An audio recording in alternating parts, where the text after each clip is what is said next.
네, 오늘은 호세아서 12장 13장을 가지고 항상 하나님을 바라보라는 제목으로 좀 말씀을 나누려고 합니다.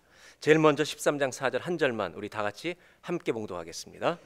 그러나 애굽 땅에 있을 때부터 나는 내 하나님 여호와라. 나밖에 내가 다른 신을 알지 말 것이라. 나 외에는 구원자가 없느니라. 아멘. 우리는 호세아서 11장, 지난주에 11장을 통해서 하나님 마음을 보았습니다. 그 주님의 마음은 우리를 향해서 하나님이 심판을 하셔야 하지만 하나님이 심판하실 수 없다는 주의 고백이었습니다. 왜냐하면 하나님 안에 있는 사랑이 불붙는 듯해서 우리를 심판하려고 해도 할 수가 없다는 하나님의 사랑의 고백이고 사실은 하나님의 진실한 마음이었습니다. 결국 우리의 구원은 우리의 행위에 있지 아니하고 하나님이 사랑이시기 때문에 우리가 구원받게 된다는 사실을 끝까지 잊지 않는 저희들이 되시기를 바랍니다. 그렇다면 호세아는 11장이면 끝날 줄 알았는데 그 다음에 12, 13, 14장이 또 있는 이유는 무엇일까? 12, 13, 14장을 읽다 보면 그 이유를 조금은 더 헤아려 알 수 있습니다. 그것은 뭐냐면 구원받은 우리들이 하나님의 사랑으로 믿는 자는 다 천국에 들어오게 되는데 천국 들어오는 날까지 비참하게 살다 오지 말고 하나님의 자녀답게 살다 올 수 있는 작은 길들을 우리에게 중요한 길들을 보여주고 싶으셨기 때문입니다. 그런 의미에서 오늘 12장 13장을 어떤 말씀을 우리에게 주시는지 그 성경을 전체 펼쳐놓고 이제 설명을 좀 드린 다음에 말씀을 나누도록 하겠습니다. 12장에서 13장은 편의상 네 부분으로 제가 나눠서 좀 이렇게 설명을 드리려고 합니다. 넷으로 구분되는데 첫 번째가 헛된 투자. 우리 죄인된 우리들은 참으로 얻지 못할 것에 많은 것을 투자하며 살아갈 때가 많다는 겁니다. 하나님께 나를 드리는 게 아니라 다른 곳에 의지할 곳에다 내 에너지를 막 투자하고 물질도 투자해서 결국은 이것도 아니고 저것도 아닌 그런 실패를 체험하는 삶을 살게 되고, 두 번째는 헛된 자랑, 세 번째는 헛된 예배. 하나님을 예배하는 게 아니라 하나님이 건져주셨는데 다른 것을 우상을 섬기는 이런 이스라엘의 모습이 되어버렸다는 겁니다. 마지막으로 헛된 고집. 하나님이 우리에게 은혜를 베푸시는데 그것을 잊어버리고 하나님을 오히려 대적하는 이런 고집을 계속 부리는 어리석은 삶으로 살아가는 모습을 보여주고 있습니다. 이걸 보면서 우리는 우리 자신을 다시 한번 보게 됩니다. 제가 오늘 이 성경을 쭉 부분적으로 설명을 드리겠지만 그러면서 이 성경 가운데 숨어있는 하나님이 우리를 향한 기대와 꿈이 그 성경 속에 사이사이에 숨어 있습니다. 그 중에 하이라이트가 하나 있습니다. 오늘 그것을 좀 나누려고 합니다. 제일 먼저 12장 헛된 투자 부분을 좀 보도록 하겠습니다. 12장 1절에 헛된 투자. 에브라임은 이스라엘 상징하는 말이죠. 에브라임은, 이스라엘은 바람을 먹으며 동풍을 따라가서 종일토록 거짓과 포악을 더하여 아수르와 계약을 맺고 기름을 애굽에 조공으로 바친다는 뜻입니다. 보내도다. 이스라엘은 하나님께서 구원해 주셨는데 자기들을 누가 구원을 보호해줄 것처럼 생각하냐면 아시리아와 애굽에 자꾸 그 사람들이 보호해줄 것처럼 자꾸 의지한다는 것입니다. 우리는 그렇지 않느냐는 거예요. 하나님이 우리를 구원해 주셨는데 우리는 수시로 나를 구원해 줄 것이 다른 데 있다고 생각한다는 겁니다. 그래서 얼마나 많이 기웃거리는지, 이것이 헛된 투자를 하고 있는 인간의 모습, 이스라엘의 모습입니다. 두 번째로 7절부터 14절 사이에 있는 헛된 자랑을 한 부분만 보여드리도록 하겠습니다. 12장 7절 8절입니다. 그는 상인이라 손에 거짓 저울을 가지고 속이기를 좋아하는다. 거짓 저울을 가지고 속이기를 좋아해서 돈을 법니다. 8절. 에브라임이 말하기를 나는 실로 부자라. 내가 재물을 얻었는데 내가 수고한 모든 것 중에서 죄라 할 만한 불의를 내게서 찾아낼 자 없으리라. 거짓으로 돈을 벌어놓고 자랑합니다. 내가 부자가 됐는데 내 안에 죄라고 할 만한 것을 찾을 수가 없다는 겁니다. 다 쓸데없는 자랑이죠. 거짓 저울을 가지고 이렇게 얘기한다는 겁니다. 세 번째로 헛된 예배입니다. 13장 1절로 3절.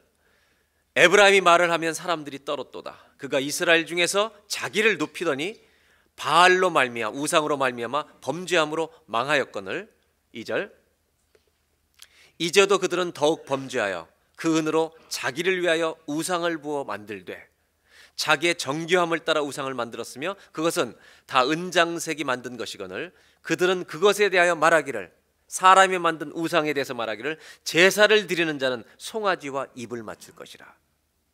우상을 만들어 놓고 그 우상과 입을 맞추면서 빌라는 거예요. 이런 짓을 하고 있다는 것입니다. 3절, 이런 사람들을 이렇게 하신다는 겁니다. 다 같이 읽을까요? 이러므로 그들은 아침 구름 같으며 쉬 사라지는 이슬 같으며 타작마당에서 광풍에 날리는 쭉정이 같으며 굴뚝에서 나가는 연기 같으리라. 성경을 읽어보면 우리가 다 느낄 수 있는 것인데요, 하나님이 제일 싫어하는 것이 우상을 섬기는 겁니다. 헛된 예배입니다. 하나님이 구원해 주셨는데 우상을 만들어 우상을 예배하고 있는 이스라엘의 모습들입니다. 마지막으로 헛된 고집 9절을 보겠습니다. 이스라엘아, 내가 패망하였나니 이는 너를 도와주는 나를 대적함이라. 이스라엘 백성들이 하나님이 도와주시고 구원해 주셨는데 자기를 돕는 자를 오히려 잊어버리고 대적하기까지 한다는 겁니다. 잘못된 고집이 우리 안에 얼마나 많은지 모른다는 겁니다. 결국 헛된 투자, 헛된 자랑, 헛된 예배, 헛된 고집, 이거를 읽어보면 우리 안에 다 있어요, 이것이. 그런데 이런 우리의 모습을 보여주시면서 하나님 나라 들어올 때까지 하나님의 사랑으로 우리를 천국에 인도하실 텐데, 그렇게 비참하게 살다 오지 말고 하나님 자녀답게 살다 오라고 우리에게 주시는 말씀이 그 사이사이에 있다는 것입니다. 제가 세 군데만 보여드리려고 합니다. 12장 9절, 내가 애굽 땅에 있을 때부터 나는 내 하나님 여호와니라. 잊지 말라는 겁니다. 애굽에 있을 때부터 내가 너의 하나님이다. 내가 너로 다시 장막에 거주하게 하기를 명절날에 하던 것 같게 하리라. 내가 원하는 집으로 너희들을 돌아가게 할 자가 나밖에 없다는 겁니다. 그 다음에 13장 4절입니다. 오늘 우리가 처음 읽었던 말씀인데 다시 한번 다 같이 읽어보겠습니다. 그러나 애굽 땅에 있을 때부터 나는 내 하나님 여호와라. 나밖에 내가 다른 신을 알지 말 것이라. 나 외에는 구원자가 없느니라. 하나님이 하나님의 자녀답게 살기 위해서 주시는 말씀 중에 하나가 뭐냐면, 애굽 땅에 있을 때부터 나는 너의 하나님 여호와다. 나밖에는 내가 다른 신, 다른 우상을 알지 말 것이라. 나 외에는 구원자가 없느니라. 다른 신을 알지 말라고. 여러분, 이 4절을 읽으면 누구나 기억나는 게 있습니다. 뭐가 기억나요? 10계명이 기억나는 겁니다. 10계명 중에 1계명부터 4계명이 하나님과 우리의 관계에 대한 것입니다. 그러니까 여러분, 10계명은 그냥 율법이 아니라 사실은 10계명의 4계명을 우리가 삶에 잘 적용해서 현대적으로 적용하면 하나님의 자녀답게 살게 하는 굉장히 중요한 하나님의 법입니다. 그리고 또 한 가지 말씀이 12장에 나오는데, 오늘 읽은 내용 중에 12장 3절로 6절은 이제 우리에게 하나님이 기대하시는 하이라이트의 가장 중요한 말씀이 나옵니다. 보겠습니다. 야곱은, 이스라엘이라고는 이름이 야곱에게 주신 거잖아요. 이스라엘이 야곱으로부터 그 이름을 얻은 것인데, 모태에서 그의 형의 발뒤꿈치를 잡았고 야곱에게 이스라엘이라고 이름을 바꿔줬잖아요. 또 힘으로는 하나님과 결혼돼. 무슨 얘기냐면 야곱도 처음에는 교활한 사람이었다는 겁니다. 형의 발꿈치 잡고 장자권을 해서 형님을 속였던 사람인데 이 사람도 변했다는 겁니다. 4절, 천사와 겨루 이기고 울며 그에게 간구하였으며 하나님은 베델에서 그를 만나셨고 거기에서 우리에게 말씀하셨나니. 잃었던 야곱이 결국 약복강에서 하나님 붙들고 기도할 때 하나님이 그를 변화시켜 주셨다는 겁니다. 5절, 여호와는 만군의 하나님이시라. 여호와는 그를 기억하게 하는 이름이니라. 6절, 다 같이 읽겠습니다. 그런즉 너희 하나님께로 돌아와서 인애와 정의를 지키며 항상 너희 하나님을 바라볼지니라. 아멘. 뭐라고 말하고 있냐면 12장 13장을 걸치면서 하나님의 자녀된 우리들에게 하나님이 가장 중요하게 여기는 구절이 저는 이거라고 생각합니다. 항상 하나님을 바라보라는 겁니다. 이것이 개역 성경이고 우리가 가지고 있는 지금 요즘 보는 개역 개정은 항상 원문을 더 잘 번역해서 항상 너희 하나님을 바랄지니라. 이 말은 옛날 번역에는 바라보라고 되어 있는데 그 말의 의미는 우리의 소망을 하나님께만 두라는 뜻입니다. 한번 옆에 분하고 인사하겠습니다. 항상 하나님만 바라보십시오. 한번 인사해 보세요. 이제 오늘 나누려는 것은 이것입니다. 하나님의 사랑을 아는 우리들이 주님 나라 들어가는 날까지 하나님의 자녀답게 살려면 이거 한 가지를 하면 된다는 겁니다. 항상 하나님을 바라보아야 한다는 것입니다. 이 말을 오늘 저는 이 말의 의미를, 이 말씀의 의미를 추상적으로 느끼는 게 아니라 이 말씀의 의미가 과연 무엇인지를 구체적으로 우리 깨달아서 우리 삶에 어떻게 적용할 수 있을 것인가를 10계명과 연결시켜서 한번 나누려고 합니다. 제일 먼저 항상 하나님을 바라보라는 말씀 무슨 뜻인가? 1계명과 2계명을 보도록 하겠습니다. 1계명, 2계명. 나 외에 다른 신을 두지 말라. 2계명, 너를 위하여 우상을 만들지 말라. 첫 번째, 나 외에 다른 신 없다, 가짜다, 그런 거 절대 만들지 마라, 두지 마라. 두 번째, 너를 위하여 우상을 절대로 만들지 말라. 여러분, 이것이 제일 첫 번째 주신 두 계명인데 하나님을 바라보라는 것은 무슨 말인가? 이것과 연관되어 있다는 것입니다. 사실은 여러분들이 여행을 해보시면 알겠지만 동남아라든지 터키만 가봐도 옛날 사람들이 어떤 우상들을 섬겼는지 가보면 기가 막힙니다. 그거를 돌로 져놓고 사람들이 숭배하는 겁니다. 우상이 존재한다는 말은 이런 뜻입니다. 사람은 본능적으로 누군가를 의지하고 싶어 한다는 말입니다. 근데 문제는 하나님을 모르니까 다른 것을 만들어 버린다는 겁니다. 그렇다면 제1, 2계명, 나 외에 다른 신을 두지 마라, 너를 위하여 우상을 만들지 마라, 이것이 하나님을 바라보라는 말과 무슨 관계가 있느냐? 하나님을 바라보라는 말이 무슨 뜻인지를 설명해 준다는 겁니다. 1, 2계명을 가지고 하나님을 바라보라를 풀면 이런 겁니다. 너희는 하나님만을 예배하는 참된 예배를 지켜나가라는 것입니다.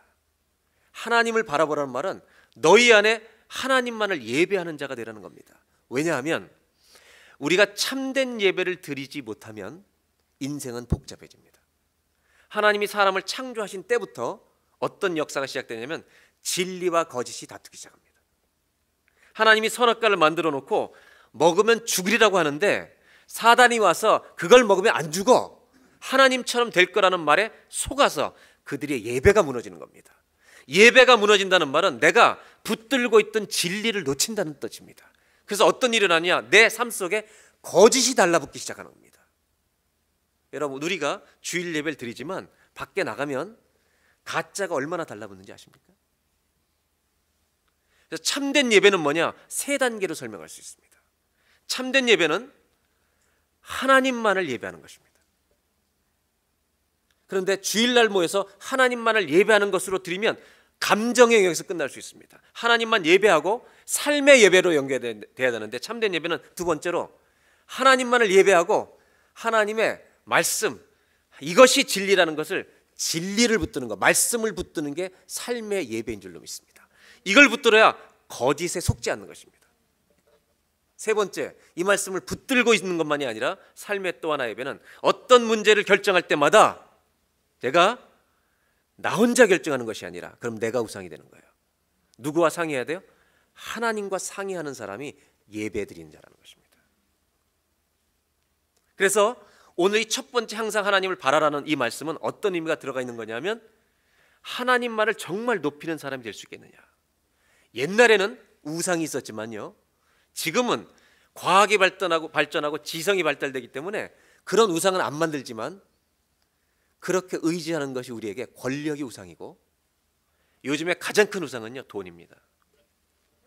재물이 우상되는 겁니다. 그래서 우리가 바깥에 나가면 일주일당 살 때 우리 안에 진리가 아니라 내가 가장 의지하고 싶은 우상들을, 가짜들을 다 붙이고 사는 겁니다. 참된 예배를 성경은 이렇게 표현하고 있습니다. 이런 예를 들면 여러분 금방 이해하실 수 있습니다. 이스라엘 백성이 사무엘상 4장, 5장, 6장에 블레셋과 전쟁을 합니다. 그때 영적으로 가장 어두웠던 시대 중에 하나입니다. 사사시대 끝자락에. 그때 엘리 제사장의 아들 두 아들이 죽고 하나님의 심판으로 죽고, 그 죽었다는 소식을 듣고 엘리 제사장이 충격을 받아서 의자에서 쓰러져 목이 부러져 죽습니다. 그 당시에 영적인 지도자 제사장 엘리가 죽었다는 것은 어둠을 얘기하는 겁니다. 그런데 그때 하나님을 신실하게 섬기던 한 젊은이가 소개됩니다. 그 사람이 눈물의 기도로 낳은 한나의 아들 사무엘입니다. 이런 시대에 전쟁을 치르면서 이스라엘은 가장 부끄러운 수치스러운 일을 하나 당합니다. 그게 뭐냐면 언약궤를 뺏기는 것입니다. 하나님의 임재를 상징하는 언약궤를 빼앗기는 거예요. 이스라엘 입장에서는 생명을 잃어버린 거나 다름이 없습니다. 그래서 이 블레 사람들은 이스라엘의 언약궤를 빼앗아 신이 나가지고 어디다 갖다 모셨냐면 자기네들이 만든 우상 있잖아요. 다곤 신전에 언약궤를 딱 잘 모셔다 둔 것입니다. 근데 문제는 그 다음 날부터 일어납니다. 아침에 그 다음 날 갔더니 그 다곤 신상 안에 자기들의 우상이 언약궤 밑에 그대로 엎어져서 얼굴이 땅바닥에 대고 있는 거예요. 그래서 얼마나 이 사람들이 놀랬겠습니까? 자기들의 우상을 다시 세워둡니다. 그 다음 날 갑니다. 더 충격적인 일이 발생합니다. 다곤 신상이 엎어져 있는데 똑같이 땅바닥 얼굴에 대고 있는데 목이 잘려나가고 손목이 잘려나가서 몸통만 누워있는 겁니다. 이때부터 블레셋 사람들은 두려워하기 시작합니다. 누가 참 하나님인지를 알기 시작한다는 것입니다. 그리고 두려워 떨면서 어찌할 거. 그래서 언약궤를 어떻게 합니까? 이 언약궤를 모시고 있다간 우리 다 망한다. 그리고 이스라엘로 돌려보내는 것입니다. 여기에 참된 예배의 비밀이 있습니다. 참된 예배는 뭐냐? 왜 하나님만을 높이는 게 그렇게 중요하냐? 하나님만을 높일 때 우리 안에 모든 우상들은 다 쓰러져 버릴 것입니다. 우리가 하나님만을 높이는 예배를 드릴 때 내 안에 숨어있던 내가 의지하던 모든 우상들은 다 깨부서지는, 다 무너지는 역사가 일어날 것입니다. 왜 하나님을 바라보라고 말씀한지 아십니까? 하나님만을 높이고 예배하는 자가 될 때 우리는 우리 안에 아주 더덕더덕 붙어있던 가짜들이 다 떨어져 나갈 것입니다. 인생은 그런 것입니다. 진짜가 오면 가짜는 서 있을 수가 없는 겁니다. 참되신 분이 하나님밖에 없기 때문에 우리가 그분을 높일 때 우리가 섬겨왔던, 몰래 우리가 의지해왔던 모든 것들은 참된 예배 앞에 하나님을 찬양하는 그 자리에서 다 쓰러져 버릴 것입니다. 오늘 이 예배가 그 주님만을 예배하는 회복의 예배가 되기를 바랍니다. 참된 예배를 드려야 할 것입니다. 그것이 그리스도인들의 마땅한 본분이란 말입니다. 항상 하나님을 바라보라. 왜 말씀하시는 거예요? 이게 그렇게 중요하다는 거예요. 내 영이 주를 찬양하리니 그 주님만을 높일 때 우리 안에는 가짜들은 다 무너지는 것입니다. 구원받은 자녀들이 죽는 날까지 해야 될 게 뭔지 아세요? 주님만을 높이는 예배입니다. 주님만이 진리이십니다. 주님만이 나의 하나님이십니다. 이걸 가르쳐주신다는 말입니다. 저와 여러분의 인생에 죽는 날까지 예배가 살아있는 자가 되길 바랍니다. 이게 항상 하나님을 바라보란 말입니다. 그래서 이 말은 무슨 뜻인가? 첫 번째로 한번 따라 하시기 바랍니다. 하나님을 예배함으로 나의 우상을 무너뜨리십시오. 하나님만을 높일 때 내 안에 히든 아이돌, 내 숨겨진 우상들이 다 깨져버린다는 것입니다. 다곤 신상의 우상처럼 주님이 계신 곳에는 다 무너지는 것입니다. 무너져야 마땅합니다. 내 생각이 무너지고 내 잘못된 계획이 무너지고. 주님을 예배하면요, 돈을 버리는 게 아닙니다. 돈이 우상되었는데 주님을 예배하면 돈을 다스리게 될 줄로 믿습니다. 항상 하나님을 바라보는 첫 번째 의미는 예배를 회복하라는 것입니다. 주님만을 예배하는 자, 산 예배를 드릴 때 내 안에 감춰졌던 모든 더러운 것도 의지하는 것, 가짜들, 잘못된 생각들 전부 다 끝장나 버리는 것입니다. 진리가 우리를 자유케 하는 회복이 일어날 줄로 믿습니다. 두 번째로 항상 하나님을 바라보라는 말씀 무슨 뜻인가? 2계명과 연결시켜서 보겠습니다. 2계명을 보겠습니다. 3계명 다 같이 한번 읽겠습니다. 여호와 이름을 망령 때에 일컫지 말라. 이 말은 이런 뜻입니다.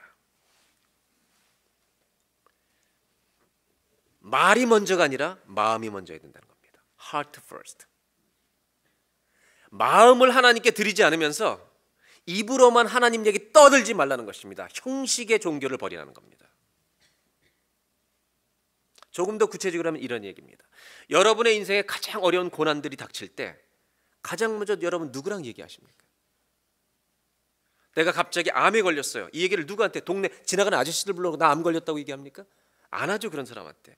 가장 아픈 얘기는요, 마음을 나눌 수 있는 사람한테 하는 거예요. 저는 목회하면서 이런 경험이 있어요. 뭐 다른 일들을 위해서 재정을 구해본 적이 있는데 우리 가족의 생활을 위해서 재정을 구해본 적은 별로 없어요. 넉넉해서 그런 것이 아니라 이유가 있어요. 그럼 제가 우리 교회 이 성전에 입당한 다음에 우리 교회 개척하고 5년 넘었을 때죠. 우리 막 건축하고 한자 그랬을 때 저희 집에 재정적으로 어려웠던 적이 있어요. 제가 가장으로서. 그래서 제가 하나님께 새벽 기도 나올 때 써가지고 놨어요. 노트에. 하나님, 이 정도 금액이 제가 필요합니다. 물론 교회에서는 월급을 더 주려고 했었지만 우리는 아직 개척교회다. 저는 그냥 이만큼 받고 괜찮다고 그냥 그렇게 살았어요. 그걸 똥꼬집이라고 그러잖아요. 살았는데 제가 새벽 기도 나서 하나님께만 알았어요. 이 정도의 액수가 필요합니다. 3개월이 지났는데 기도했는데요, 딱 10분의 1을 주시더라고요. 그래서 제가 그때 알았어요. 하나님이 돈에 대해서는 째째하시다는 걸 아주 철저하게 깨달았습니다. 그런데 그 하나님은 절대로 후하게 안 주셨어요, 돈을. 그럼 제가 깨달은 게 하나 있는데, 그 돈보다 귀한 것을 가르쳐 주신 거예요. 이 얘기는 제가, 여러분 잘 들으세요, 은퇴하는 날 할 거예요. 우리 교회 간증이기 때문에. 제가 잊지 않고 있어요. 저는 이 얘기는 은퇴할 때밖에 못해요. 근데 제가 이 얘기를 하는 이유가 있습니다. 저는 목회자의 가정에서 태어났어요. 긍휼하게 보지 마세요. 괜찮아요. 네. 근데 뭘 배웠는지 아세요? 저희 부모님이 이렇게 가르쳤죠. 목사는 없다고, 돈 없다고 티내지 마라. 가난하다고 가난한 걸 티내지 말라고 가르쳤어요. 네가 없다고 얘기하는 것은 목사에게 죽은 것 같은 이야기다.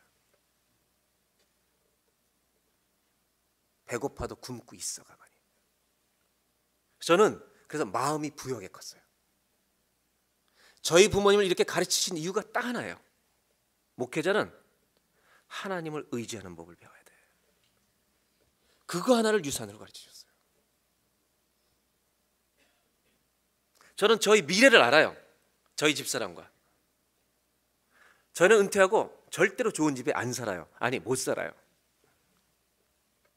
왜? 그것을 선택하지 않았기 때문이에요. 제가 시골교회 목회할 때 여러분 낭만적으로 많이 들으시는데 낭만적이지만 않았어요, 여러분. 저희 결혼해서 한 달에 15만 원 받았어요. 150불. 그 다음에 200불. 떠날 때 250불 받았어요. 어려웠어요. 정말로 시골교회 목회할 때 정말 돈이 없어서 저희가 밖에 안 나가고 집에만 있었을 때도 있었어요. 그런데 중요한 것은 하나도 서글프지 않았다는 거예요. 하나도 서럽지 않았다는 거예요. 왜? 언제나 교인들이 떠다주는 성미가 있었고 야채가 있었기 때문에 부유했어요. 절대로 서글프지 않았어요. 제가 가서 그 교회 처음 부임했을 때, 총각으로 부임했을 때 15만 원을 월급 주는데 교회 1년 결산이 448만 원, 4,500불 1년 헌금이. 근데 부채가 105만 원이에요. 가슴이 답답하더라고요. 그래서 이거 어떻게 하냐 그랬더니 1년에 조금씩 갚아나가면 된다는 거예요. 제가 목회 1년쯤 할 때 안 되겠다 싶어가지고요, 이거 헌금해서 갚아버립시다. 안 된다는 거예요. 왜 안 되냐? 1년에 우리가 450만 원 헌금 나오는데 추수감사헌금 제일 많이 하는 게 60만 원인데 어떻게 105만 원 한꺼번에 추수감사일도 안 되는데 쌀가마니 지구화도 안 되는데.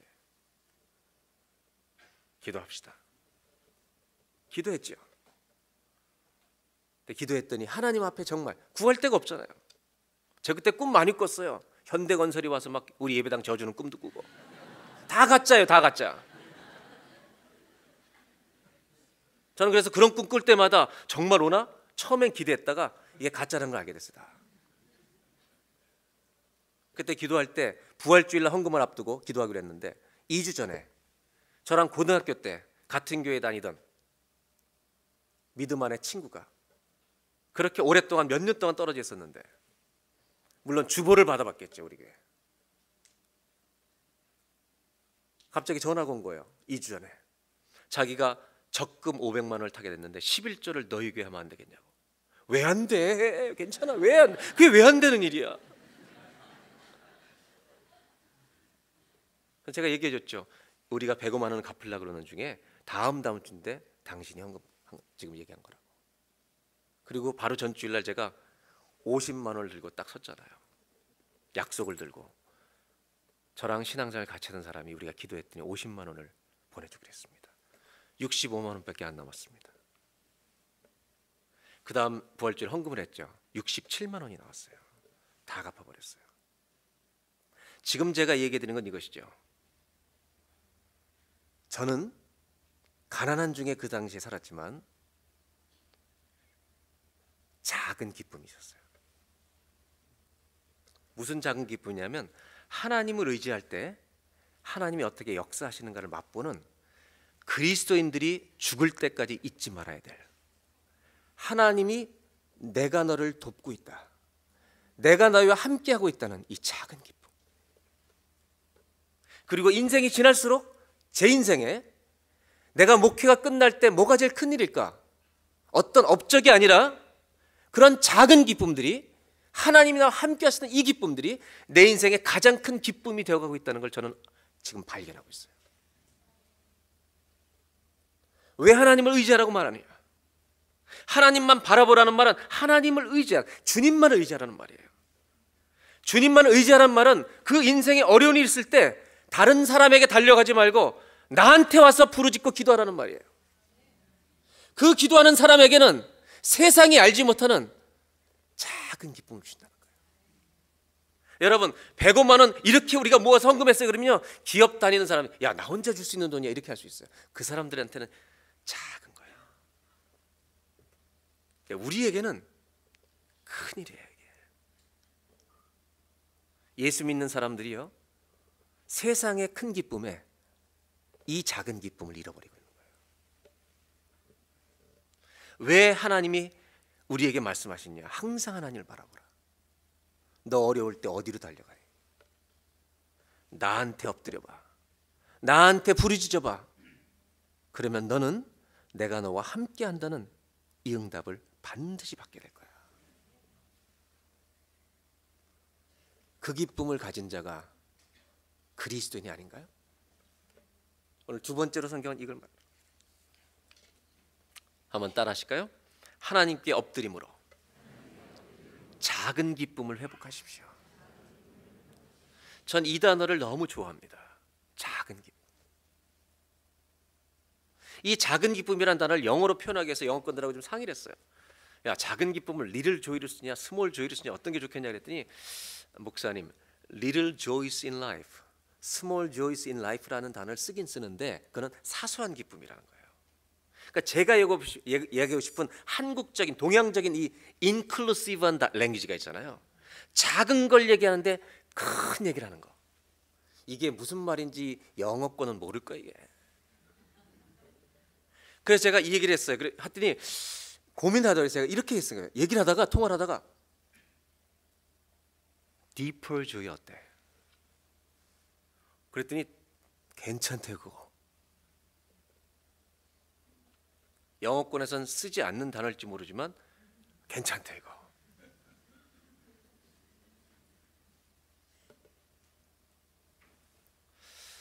저는 예수 믿는 사람들에게 반드시 있어야 할 기쁨이 있어야 된다고 생각해요. 그게 뭐냐면 deeper joy예요. 돈이 당장 생겨서 표면적으로 기쁜 게 아니라 돈보다 더 값진 영원하신 하나님이 우리와 함께 하신다는 것을 체험하게 되는 이 기쁨. 세상 사람이 보면 웃어요. 그래? 그렇게 기쁜 거야 그게? 몰라요. 알 사람이 없도다. 저는 저와 여러분이 이 작은 기쁨을 평생토록 구하고 사는 하나님 백성들이 되시기를 바랍니다. 하나님 그래서 말씀하시는 거죠. 항상 하나님을 바라봐라. 인생이 가장 어려울 때 다른 데 달려가지 말고 나한테 엎드리면 이 기쁨을 가지는 자가 될 것이다. 이런 은혜가 저와 여러분의 있기를 주의 이름으로 축원합니다. 하나님의 이름을 믿지도 않으면서 아무 때나 사용하는 망령되이 부르지 말고 내 마음을 토해서 주님만이 나의 주님입니다 라고 기도할 수 있는 사람이 주님을 바라보는 사람이다. 마지막 세 번째, 항상 하나님을 바라보란 말씀은 무슨 의미인가? 4계명을 보겠습니다. 다 같이 읽겠습니다. 안식일을 기억하여 거룩히 지키라. 왜 이것이 하나님을 바라보라는 것과 관계되어 있을까? 여러분, 안식일을 기억하여 거룩히 지키라. 제가 어제 셀리더하고 이런 얘기를 했습니다. 젊은 사람들에게는 꿈이 많지만 나이가 들어가는 사람에게는 추억이 많아집니다. 그러니까 제가 질문을 딱 여기서 해보면 내가 젊은지 나이가 드는지 금방 알 수 있죠. 꿈이 많다고 생각하는 분 손 드십시오. 네. 이러면 젊은 사람들하고 젊은 줄로 착각하는 사람들이 됩니다. 나는 꿈보다 추억이 더 많습니다. 한번 손 들어보세요.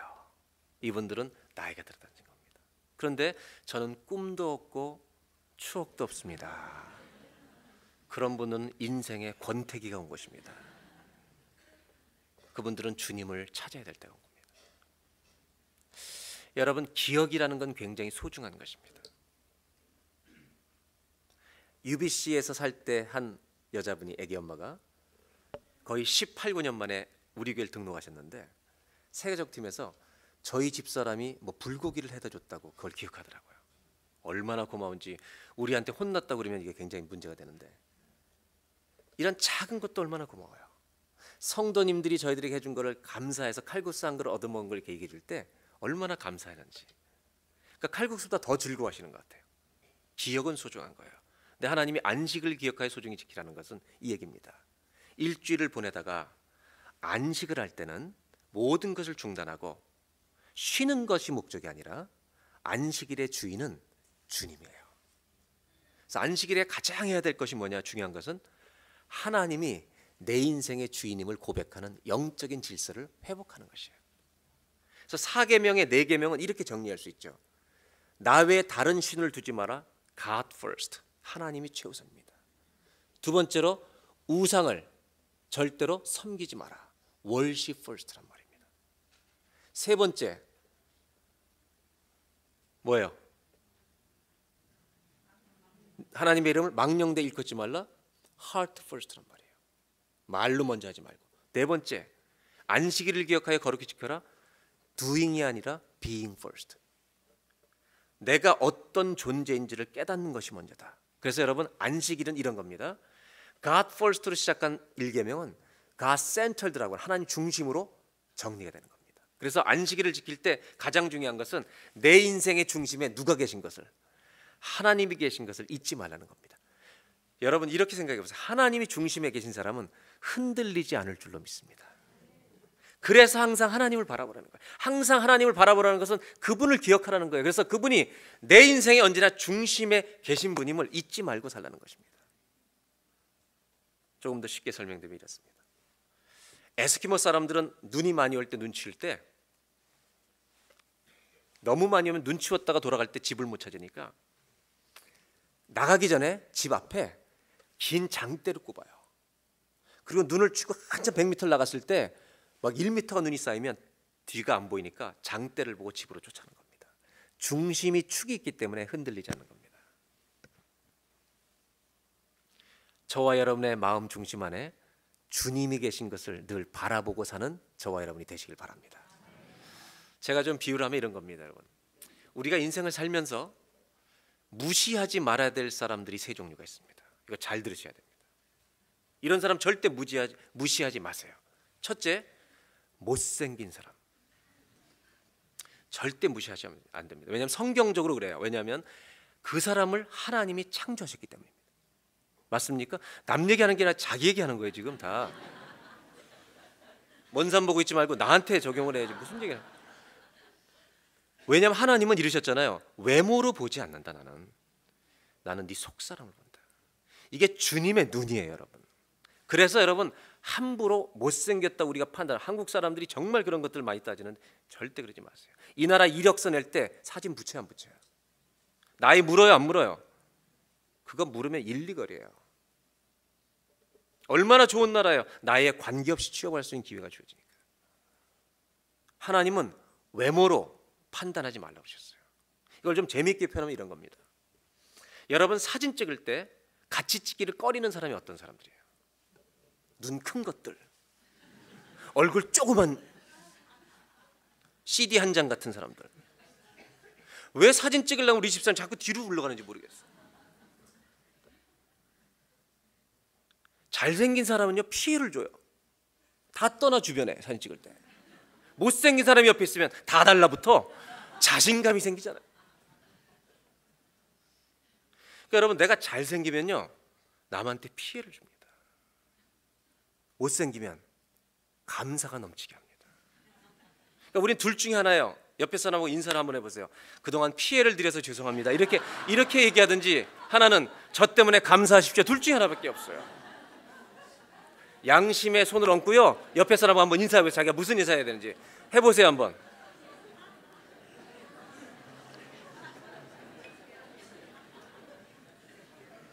이렇게 얘기를 하는데도 피해 주셔서 죄송합니다, 그런 얘기하면 안 되지. 우리 다 같이 한번 옆에 분하고 인사하십시오. 저 때문에 감사하십시오.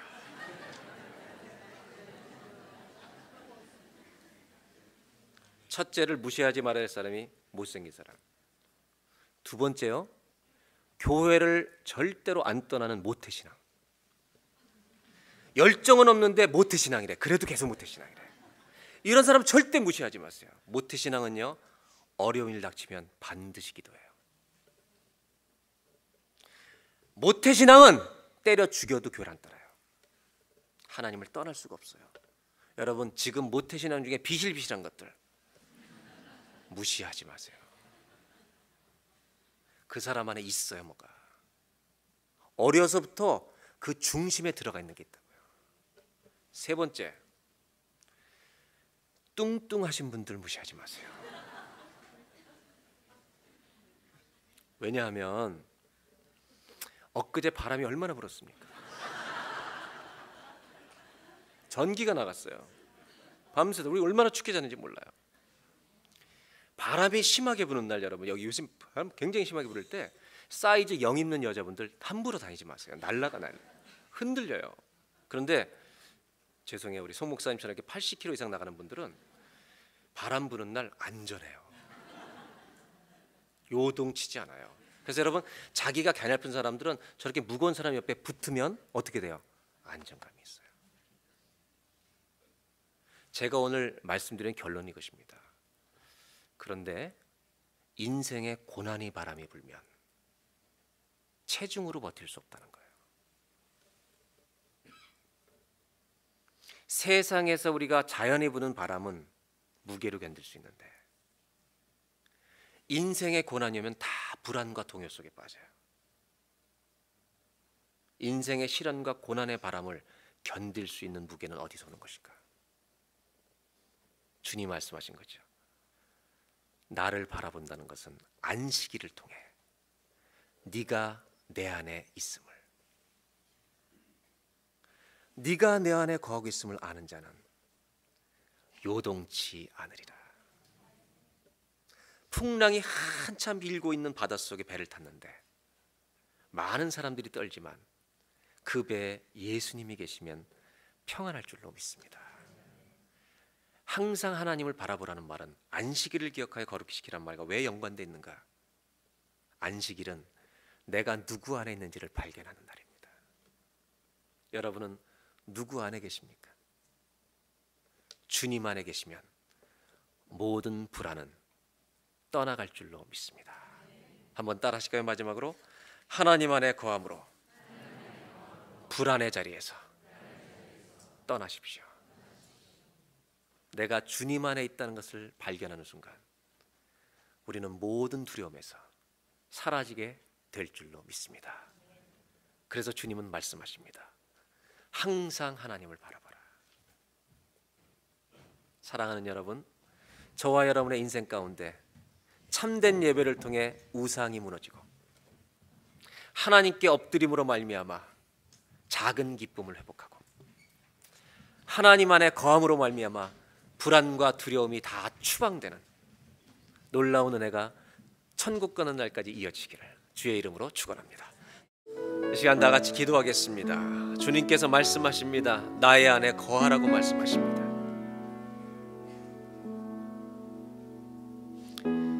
여러분은 어디에 거하십니까? 물질이 피난처입니까? 주님이 피난처십니까?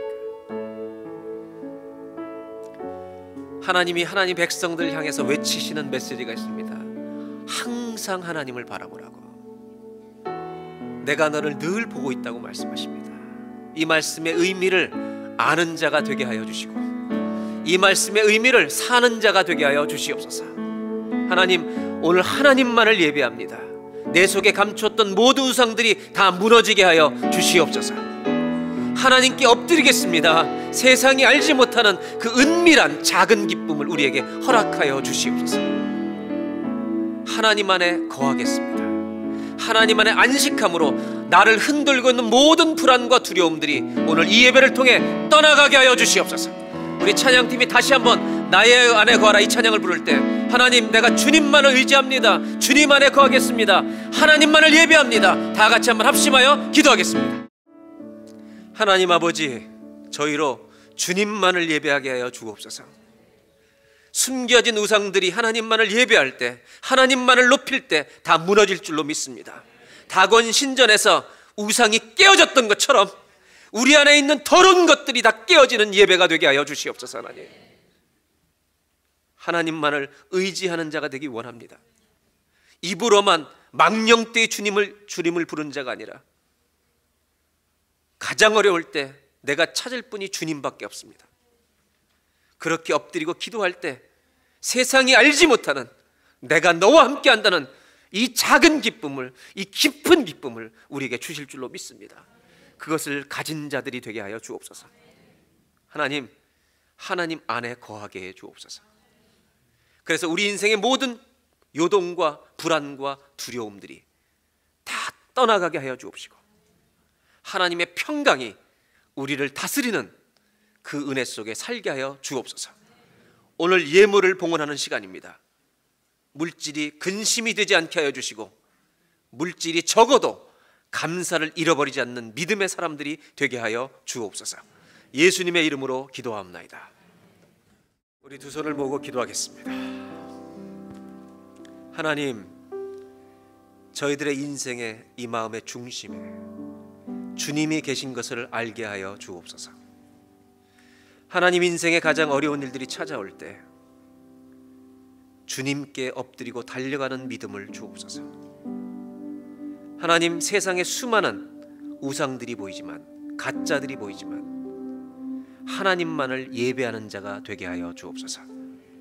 지금은 우리 구주 예수 그리스도의 은혜와 하나님 아버지의 완전하신 사랑하심과 성령님의 감동, 감화, 역사와 동행하심이 오늘 예배를 드리고 주님과 함께 세상을 향해 나아가는 모든 성도님들 위해 지금부터 영원토록 함께하여 주시기를 간절히 축원하옵나이다.